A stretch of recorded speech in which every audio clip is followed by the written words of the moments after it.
Okay, so ഇനി നമ്മൾ നോക്കാൻ പോണത് ഫ്ലൂയിഡ് സ്റ്റാറ്റിക്സ് എന്ന് പറഞ്ഞ കോൺസെപ്റ്റ് ആണ്.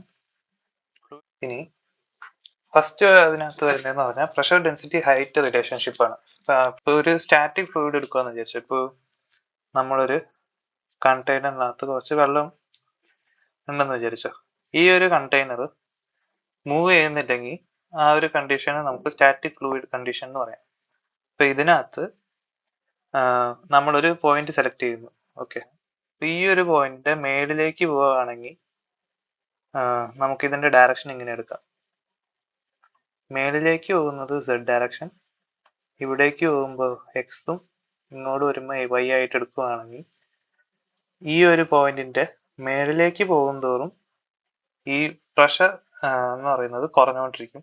ഈ പോയിന്റ് താഴേക്ക് വരുമ്പോൾ പ്രഷർ കൂടിക്കൊണ്ടിരിക്കും. ഇപ്പൊ ഈ ഒരു കോൺസെപ്റ്റ് ആണ് പ്രഷർ ഡെൻസിറ്റി ഹൈറ്റ് റിലേഷൻഷിപ്പ് കൊണ്ട് അവർ ഉദ്ദേശിക്കുന്നത്. ഓക്കെ, ഇനി അടുത്ത ടോപ്പിക് മാനോമീറ്റേഴ്സ്. ഓക്കെ, ഒരു മാനോമീറ്റർ എന്ന് പറയുമ്പോൾ അത് നമ്മൾ പ്രഷറിനെ മെഷർ ചെയ്യാൻ വേണ്ടി യൂസ് ചെയ്യുന്ന ഒരു ഡിവൈസ് ആണ്. ഓക്കെ, മാനോമീറ്റർ എന്ന് പറയുമ്പോൾ they are the devices in which columns of suitable liquid are used to measure first function the pressure difference between a point and a local atmosphere pressure.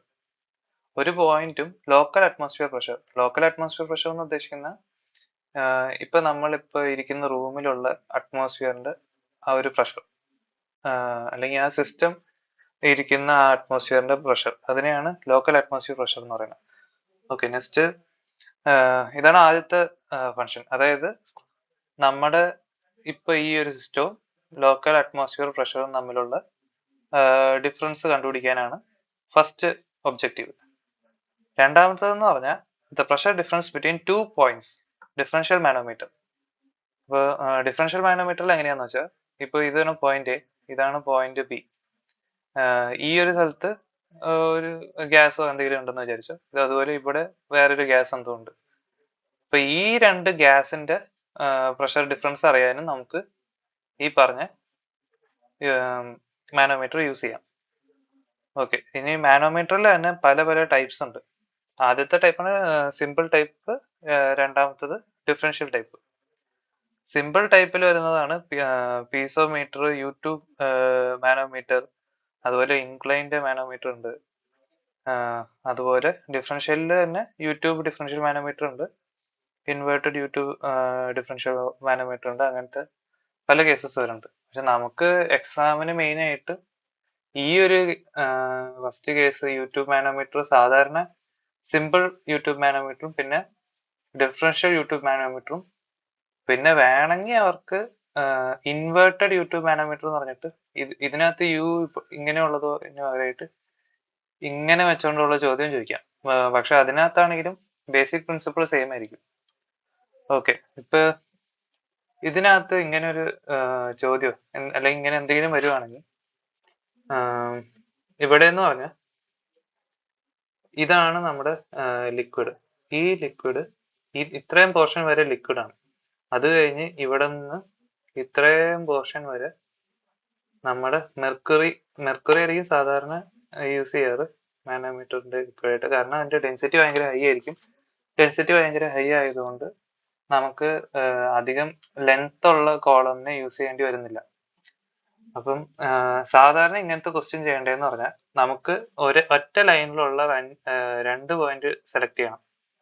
അതായത് ഒറ്റ horizontal ലൈനിലുള്ള രണ്ട് point select ചെയ്യണം. ആ രണ്ട് പോയിന്റിൽ important point കാര്യം എന്താണെന്ന് വെച്ചാൽ ആ രണ്ട് പോയിന്റിനും സെയിം ലിക്വിഡ് ആയിരിക്കണം അതിന്റെ അടിയിൽ ഉണ്ടാവുക.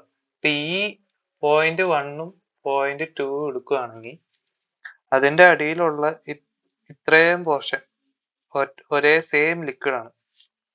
അതുകൊണ്ട് തന്നെ നമുക്കത് ആ ഒരു ഇത് സെലക്ട് ചെയ്യാം. അപ്പൊ ഇതിന് യൂട്യൂബ് മാനോമീറ്ററിൽ നമ്മൾ ചെയ്യേണ്ടതെന്ന് പറഞ്ഞാൽ ഈ പോയിന്റ് 1ഉം ഈ പറഞ്ഞ പോയിന്റ് 2ലും രണ്ടിടത്തും വരുന്ന പ്രഷർ സെയിം ആയിരിക്കും. ഓക്കെ, ഇനി നമ്മൾ നേരത്തെ പഠിച്ച ആ ഹൈഡ്രോസ്റ്റാറ്റിക് ലോയുടെ പ്രിൻസിപ്പിളും ഇപ്പൊ പറഞ്ഞേക്കണ ഈ ഒരു കോൺസെപ്റ്റും കൂടി കമ്പൈൻ ചെയ്തിട്ടാണ് നമ്മൾ യൂട്യൂബ് മാനോമീറ്ററിന്റെ പ്രോബ്ലംസ് ഒക്കെ ചെയ്യുക. ഇപ്പൊ ഈ ഒരു കേസ് എടുക്കുകയാണെങ്കിൽ ഇവിടെ നമ്മുടെ ഗ്യാസ് അല്ലെങ്കിൽ ലിക്വിഡ് ഉണ്ട്.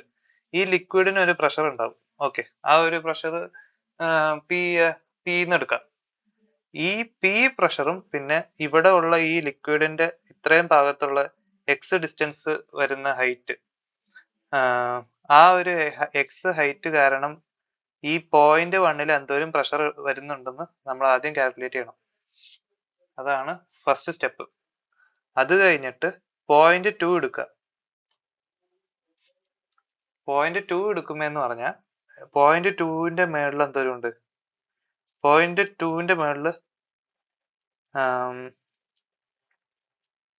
ഇത്രയും പോർഷനിൽ മെർക്കുറിയിലുണ്ട്, പിന്നെ അതിന്റെ മേളിലേക്ക് അറ്റ്മോസ്ഫിയർ ആണ്. ഓക്കെ, അപ്പൊ ഇപ്പൊ നമുക്ക് മനസ്സിലായി പോയിന്റ് 2 എന്ന് പറയുമ്പോൾ മെർക്കുറി കാരണം വരുന്ന പ്രഷറും അതുപോലെ അറ്റ്മോസ്ഫിയർ കാരണം വരുന്ന പ്രഷറുമാണ് ആ ഒരു പോയിന്റിൽ വരുന്നത്. അപ്പൊ നമുക്ക് ഇത്രയും പറയാം, ഈ ഗ്യാസ് കാരണം ഉണ്ടായിരുന്ന പ്രഷർ പ്ലസ് ഈ ഒരു ഹൈറ്റ് എക്സ് ഡിസ്റ്റൻസ് കാരണം വരുന്ന ഹൈറ്റ് കാരണമുള്ളത്, അതിനകത്ത് വാട്ടർ ആണ് നമ്മുടെ ഫ്ലൂയിഡ് അവിടെ. അപ്പോൾ rho W into G into X is equal to ഈ മെർക്കുറി കാരണം വരുന്ന പ്രഷർ, അതായത് rho M into G into Y plus P atmosphere.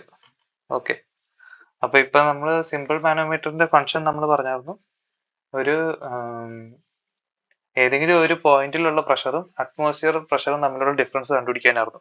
അപ്പൊ നമുക്ക് ഇവിടെ ആ പോയിന്റിലുള്ള പ്രഷറും ഉണ്ട്, പിന്നെ ഇവിടെ അറ്റ്മോസ്ഫിയർ പ്രഷറും ഉണ്ട്. ഇപ്പൊ ഈ ഒരു ടേമിനെ അങ്ങോട്ട് എടുത്തുകൊണ്ട് പോവുകയാണെങ്കിൽ നമുക്ക് പി മൈനസ് പി ATMന്റെ വാല്യൂ കിട്ടും. ഈ സാധനത്തിന് അങ്ങോട്ട് എടുത്തുകൊണ്ട് പോവുക. ഇപ്പൊ ഈ രണ്ട് വാല്യൂവും നമുക്ക് ഇതിനകത്ത് നമുക്ക് ഈ പറഞ്ഞ ഡെൻസിറ്റി ഓഫ് വാട്ടറും അറിയാം, ഗ്രാവിറ്റേഷണൽ കോൺസ്റ്റന്റും അറിയാം. ഇത് ആകെ അറിയാത്ത നമുക്ക് എക്സിന്റെയും വൈന്റെയും വാല്യൂ. ഈ എക്സിന്റെയും വൈന്റെയും വാല്യൂ ഈ മാനോമീറ്ററിൽ നിന്ന് നമുക്ക് റീഡിങ്സ് ആയിട്ട് കിട്ടും. ഈ രണ്ട് വാല്യൂസ് വെച്ചിട്ടാണ് നമ്മൾ ഇത് ഒരു പോയിന്റും അറ്റ്മോസ്ഫിയറും തമ്മിലുള്ള ഡിഫറൻസ് കണ്ടുപിടിക്കുന്നത്.